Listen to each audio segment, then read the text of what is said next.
ओम श्री भगवते वासुदेवाय नमो नमः। ओम श्री भगवते वासुदेवाय नमो नमः। ओम श्री भगवते वासुदेवाय नमो नमः।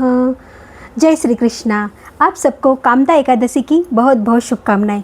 कामदा एकादशी का नाम ही है सभी कामनाओं को पूर्ण करने वाली। तो चलिए हम कामदा एकादशी व्रत की कथा को सुनते हैं, पढ़ते हैं, और जब तक हम कथा को पढ़ेंगे सुनेंगे, हमने तुलसी की लकड़ी का दीपक लगाया है, तब तक ये जलता रहेगा।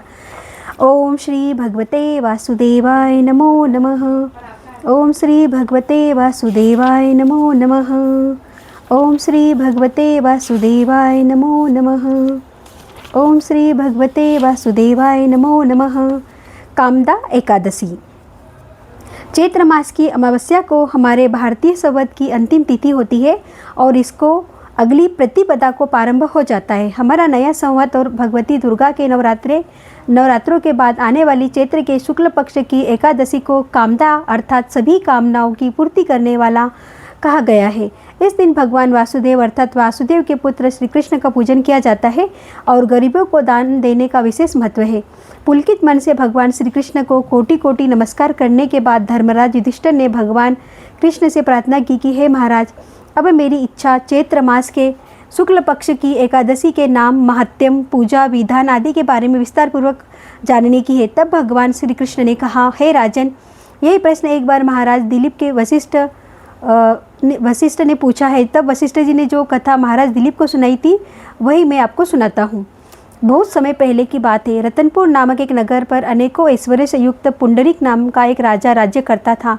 रतनपुर नगर में अनेक अप्सरा, किन्नर तथा गंधर्व वास करते थे। उनमें ललित और ललिता नाम के पति पत्नी भी थे। उन दोनों में अत्यंत स्नेह था। थोड़े समय के लिए भी अलग अलग होते ही वे दोनों अत्यंत व्याकुल हो जाते थे। एक समय पुंडरीक की सभा में अन्य गंधर्वों के साथ ललित भी गाना गा रहा था। गाते गाते उसको अपनी प्रियतमा ललिता का ध्यान आ गया। इससे ध्यान भंग हो गया और गायन का स्वरूप बिगड़ गया। ललित के मन का भाव जानकर करकोट नामक नाग ने पद भंग होने के कारण राजा से कह दिया। तब पुंडरीक ने क्रोधपूर्वक कहा कि तू मेरे सामने गाता हुआ अपनी स्त्री का स्मरण कर रहा है, अतः तू कच्चा मांस और मनुष्यों को खाने वाला राक्षस बनकर अपने किए कर्म का फल भोग। पुंडरीक के श्राप से ललित उसी समय विकराल राक्षस हो गया। उसका मुख अत्यंत भयंकर, नेत्र सूर्य और चंद्रमा की तरह प्रदीप्त तथा मुख से अग्नि निकलने लगी। सिर के बल पर्वत पर खड़े रह वृक्षों के समान तथा भुजाएं अत्यंत लंबी हो गई। इस प्रकार उसका शरीर 8 योजन लंबा हो गया। राक्षस बनकर वह अनेक प्रकार के दुख भोगते हुए जंगलों में भटकने लगा। अब उसकी स्त्री ललिता भी अत्यंत दुखी होकर उसके पीछे पीछे भटकती रहती और तरह तरह से विलाप करती रहती। वह अपने पति के उद्धार का उपाय भी सोचती रहती। एक दिन ललिता अपने पति के पीछे पीछे चलते हुए विंध्याचल पर्वत पर श्रृंगी ऋषि के आश्रम तक पहुँच गई। श्रृंगी ऋषि ने ललिता को देखकर पूछा, हे देवी, आप कौन है और यहाँ किस लिए आई हो? ललिता बोली, मुनिवर, मेरा नाम ललिता है। मेरा पति राजा पुंडरीक के श्राप से भयानक और विशालकाय राक्षस बन गया है।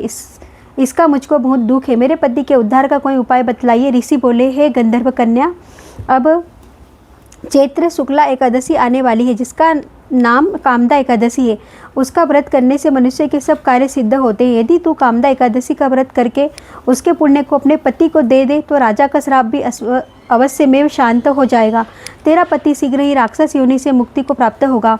चैत्र शुक्ला एकादशी कामदा आने पर ललिता ने व्रत किया और द्वादशी को ब्राह्मणों के सामने अपने व्रत का फल अपने पति को देती हुई भगवान से प्रार्थना करने लगी, हे प्रभु, मैंने जो यह व्रत किया है इसका फल मेरे पतिदेव को प्राप्त हो, जिससे वह राक्षस योनि से